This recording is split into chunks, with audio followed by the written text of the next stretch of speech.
Consider supporting Archaeosoup on Patreon for as little as $1 per month. Link available in the video description.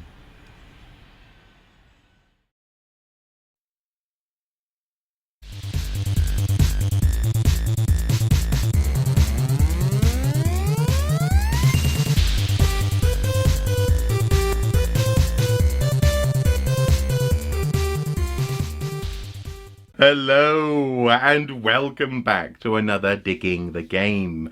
In this series we play computer games as archaeologists. But today I want to try something a bit different, if I may. Today I want to look at a book. Ugh! This book, this glorious tome, The Legend of Zelda, Breath of the Wild, Creating a Champion. This beautiful folio edition was bought for me by my amazing wife. She really is a wonderful woman. But beyond me simply loving this book obviously contains what you'd expect from essentially an art and development record. It has art and also reflections on the development of the game. But also, crucially, in this book, towards the end, they lay out and explore and acknowledge essentially what we've been exploring over the course of 5 episodes now in this game. The history and archaeology of Hyrule as built into the game. Today actually represents essentially an opportunity to mark our own homework, as it were. A chance to see whether or not the interpretations and the archaeological instincts that I've been applying to the game actually hold any water. I'm happy to say that they do. First of all, though, this book represents a wonderful art book. It's a brilliant collector's edition for anyone who's interested in Zelda, and in particular, obviously, in Zelda Breath of the Wild. It has art for all the different characters, designs and models of all manner of different creatures. My wife actually loves Hestu, this creature here. That's why we've got him bookmarked there. She did a cross-stitch of him.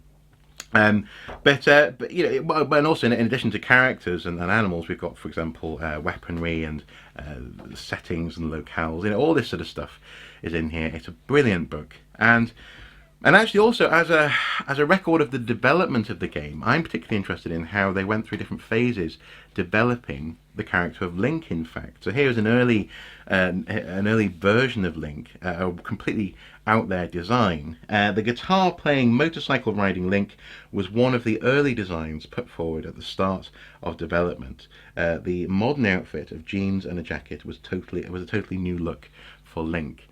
And I like that. I like that they've got all this stuff in here. Pencil sketches and the really wacky out there stuff that they were considering.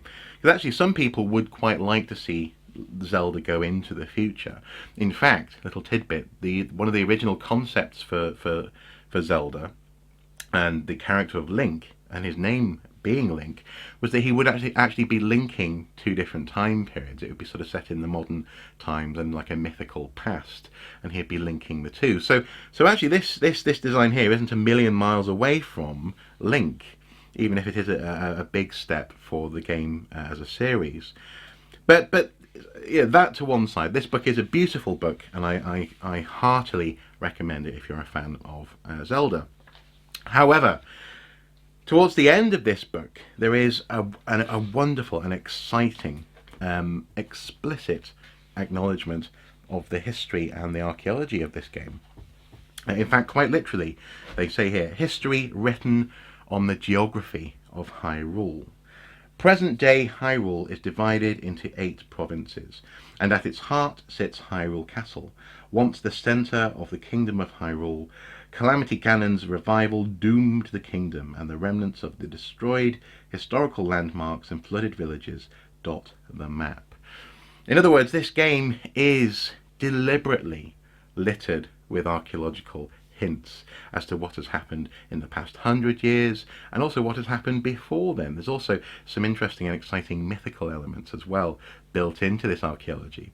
But I suppose we don't necessarily want to look at the knowns, you know. So the history of the chronology of what leads up to Breath of the Wild is explained during the course of the game. The past 100 years being a cycle during which Link was asleep, following a 10,000 year cycle of the bad guy being defeated and returning, defeated and returning.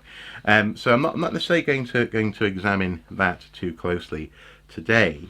Well, first of all, actually, take a look at this. This is actually a sketch of what Hyrule Town looked like 100 years ago, before it was completely laid to waste by the most recent arrival of Ganon, Calamity Ganon.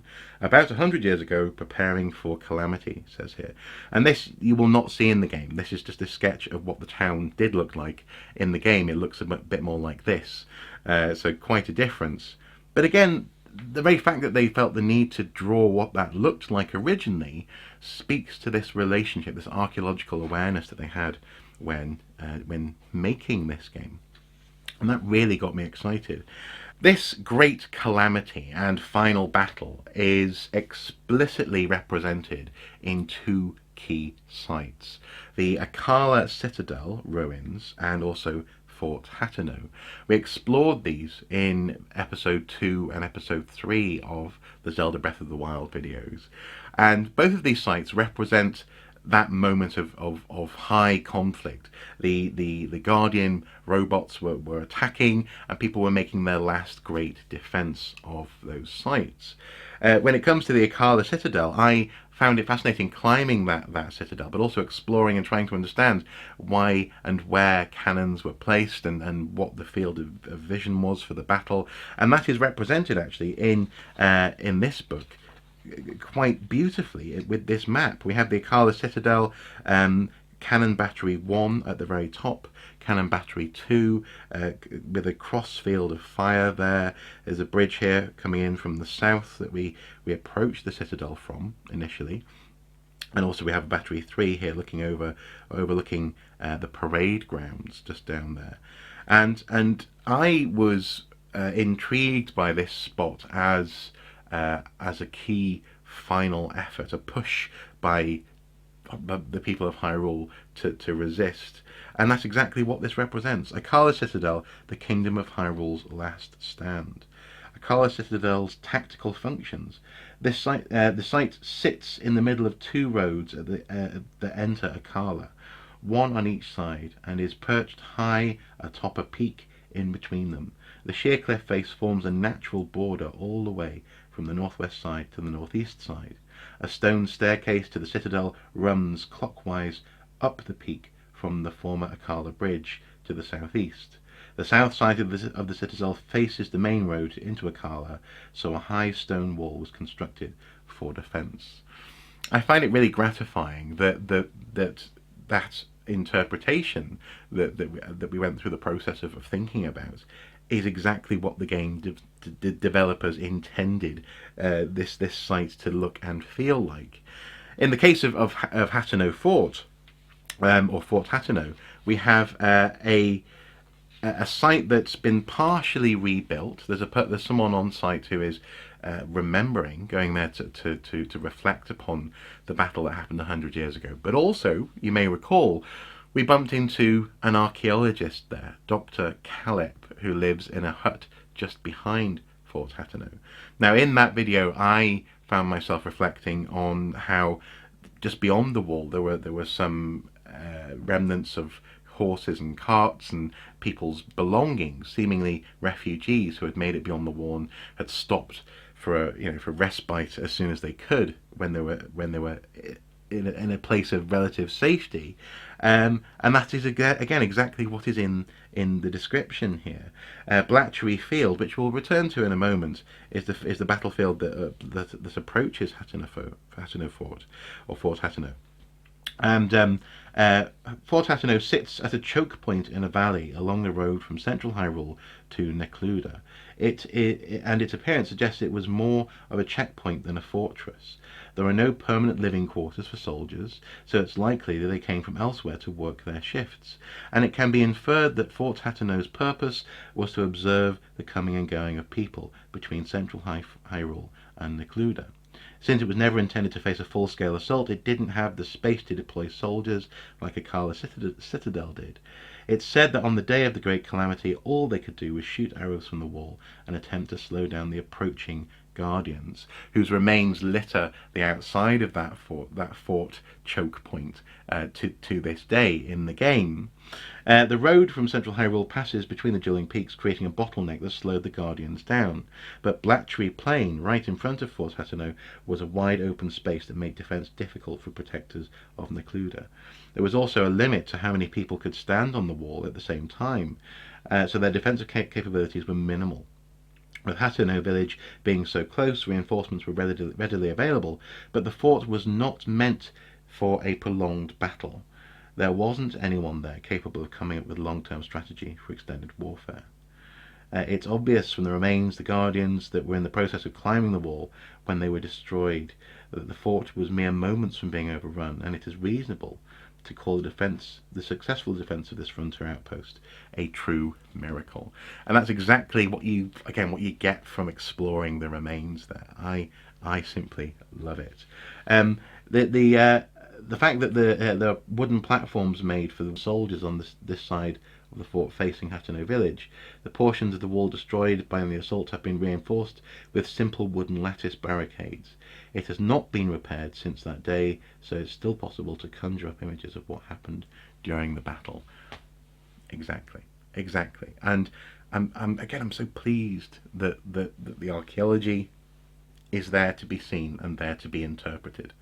The next section of the book is specifically all about Hylian settlements before and after the Great Calamity. And this is really quite satisfying, really quite interesting stuff. We begin with a first initial map of population distribution estimates based on the ruins scattered around Hyrule. So where people were living prior to the rise of Calamity Ganon, and in what sort of population density, quite dense and quite sort of centrally located, compared to where and how people are living today. Fairly scattered in their population, a diaspora, you might say, of people, actually notably located in and around the horse stables, it seems. And these people no longer have a central hub. In fact, the middle of the map is fairly out of bounds for people if they don't want to get horribly murdered by nasty monsters and rampaging robots. I like that, and again it reflects that thought process that is absolutely at the heart of the construction of this landscape by the game developers. There's also, I suppose, a gratifying but slightly disappointing element to some of this stuff, in so much as you may recall in video 3, along with Fort Hathor, the ruins, I looked at Blatchery Plain, or the Ash Swamp, and I was wondering what was going on there. It looked like a whole series of ruins that was simply a section that was copied and pasted over and over again at different angles, and therefore not really a proper real space. Rather, it was a place that was made to look like a ruined environment, aesthetically as opposed to realistically. And actually here they do literally say unknown remnants. Many fragmentary ruins dot Blatchery Plain and the Tumlia Heights, but the structures were so thoroughly demolished that it is unclear what they were originally intended basically for. So in other words, they know what they've made there is an aesthetic ruin, as opposed to something that has been logically destroyed, that you can see how it was once an actual building. And that's fine. That is part of this process, is understanding those places where the game developers and designers simply create an atmosphere as opposed to actually a logical place and space. But in other places, they really clearly did think it through. For example, the Daya village ruins, a site that we visited, I think, in part 5, are wonderful because you may recall it was a village in a dip. There was an element of flooding. I speculated on maybe this being a place where woodland and was being harvested because of the high quality of those houses, triple layer wooden walls in those places. Daya village ruins. This large village is located in the highlands, but unfortunately that did not hinder the Guardians' assault. It has since been swallowed up by Daya Lake and now resembles marshland. The Zalfos have taken up residence and attack those who pass too close. The Zalfos being the lizard people monsters. But that does tell us something. The village was built and then the water level rose. There's no real exploration of the reason for the dip that I was speculating about, or the size of the trees around the village, but it tells us something about the timeline, the chronology of that place. And it makes sense. Of course, you wouldn't build your village in a lake, but the fact that the houses are built on stone platforms hints that maybe the water table was already quite high and liable to rising. We have the outpost ruins. This seems to have been one of the most bustling outposts across Hyrule Field. There are enough structures left that it allows the viewer to imagine what it might have been at its liveliest. The husks of many guardians can be found here, which seems to indicate that it was subjected to persistent attacks. We actually explored the outpost ruins in the first video, along with actually lots of structures on the plateau. And actually on the plateau we have a whole host of wonderfully explained little bits. The Temple of Time. Not even the walls surrounding the Great Plateau could keep the Guardians from invading Hyrule's sacred land. The roads leading to the Temple of Time have been demolished, but traces of three buildings that form the front of the temple can still be seen and give an idea of how immense it was. And that's true, it does give a sense of immensity, if that's a word, but also, if you recall, we were speculating on the function of that space and how people passed towards the Temple of Time, maybe making offerings at different key places. In fact, places of worship were specifically targeted. The large gate that once connected the Great Plateau to central Hyrule, this is something that I examined in that first video, was specifically destroyed and blocked. So people could no longer pass from ground level up onto the plateau, but also you may recall that now, because it's blocked, the staircase that leads up onto the plateau is essentially flooded. It's a small pond or lake, a very deep pond, but it's a lake or pond.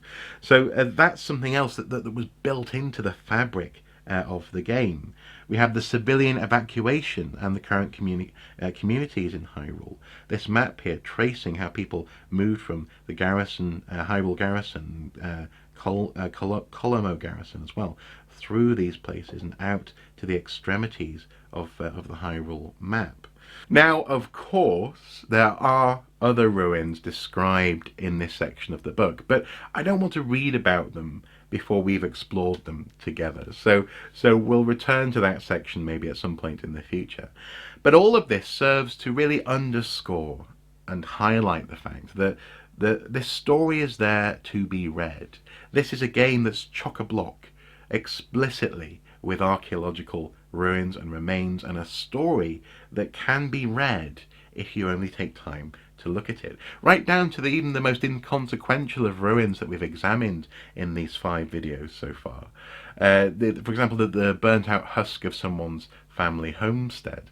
There is a story. That place, it has been placed in the landscape with thought and care from a design standpoint that represents a logic and an in-game history that we can understand in the context of an unfolding narrative. This is one of the reasons that I love this game. I mean, obviously, I just love Zelda, but as an archaeologist, I can play and enjoy this game on a different level, precisely because this stuff is just woven into the fabric of the game. Finally, I just want to take a look at this section here, Ruins from Times Unknown, Mysteries of Hyrule. And this section I was most excited by because it confirms something that's been hinted at as we've been playing the games. You may recall in the approach to Dracuzo Lake, we found ourselves in a jungle, the Faron region, where I was looking at ruins and remains that were sort of somewhat reminiscent of maybe Mayan architecture, highly finished and intricate architecture that seemed to be reinforcing and augmenting the approach to that lake, where there is actually a very special sacred site at the pinnacle of the place. But the point is that the architecture was fascinating, and it's an architecture that's repeated throughout the landscape, in particular at certain sites where there are great labyrinths built. And in this map here, we finally get an answer to what's going on. These are the ruins of the Zonai people, the mysterious Zonai. Now, actually, as you go through the map, as you go from place to place, past the ruins in the Faron region, they are called the Zonai ruins, but I never really clocked that as a description. I just thought that was a place as opposed to people. But the mysterious Zonai, the history of the Zonai people has been lost to time. There are rumours that they were a savage tribe based in Faron. In Faron, see, in the Faron ruins, where the most substantial of their ruins are located. However, Zonai ruins, with very similar characteristics, can be found in all parts of Hyrule, highlighted in green, so across the map. Where, let's say, the labyrinths there, and there, and there. The Fiflo ruins. Actually, I'll explore those ruins in the next part, so I won't talk too much about them, but the approach to them is also quite interesting in the landscape. In addition to the massive palace in Faron, the Zonai ruins throughout Hyrule seem to have elements connecting them to ancient shrines. The Zonai themselves are spoken of in hushed whispers as strong magic wielders, who vanished suddenly thousands of years ago. The disappearance of the Zonai is one of Hyrule's greatest mysteries. And in that context, we also have little smaller monuments and structures throughout the landscape that are indicative of these people, and in particular the Zonai pillars. The pillars, for example, here, the purpose of these towers is unknown. Some think that they may have been used for magical purposes, but cannot be confirmed. They remain one of the things that lend Hyrule's past an air of mystery. And we came across these pillars very, very particularly in the Guccini Barrow ruins, in the plains just outside the Faron region, where you had these barrows at the bottom of pillars, where we were speculating on how and why people were buried there, and the choices made about those pillars, the heights and the locations of those things. And that is not by accident. They're placed there just next to the Faron region, and as I speculated, these were probably people coming out of that region and being buried in that landscape, and they are indeed connected. I love that without being told, without having it written down seemingly anywhere, or anywhere that I've come across yet, in the game, you can make that connection just by being an archaeologist. So gratifying.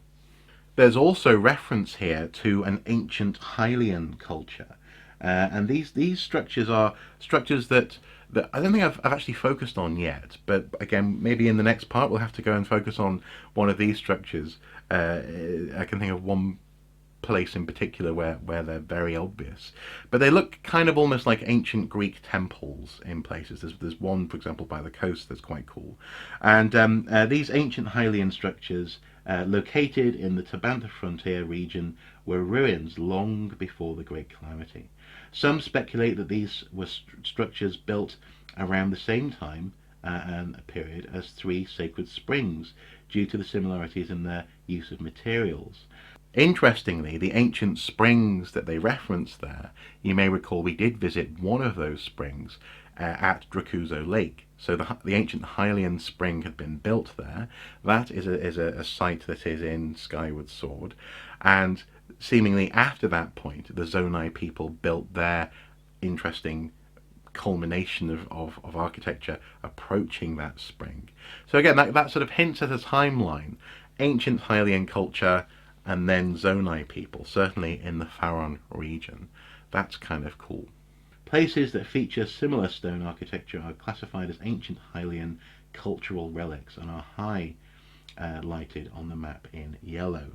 And one of these locations on the map, highlighted in yellow, is the Forgotten Temple. If you recall, we visited that site very specifically, and we talked about how it's connected to previous Zelda games, explicitly Zelda Skyward Sword, where a giant statue of the goddess came to Earth.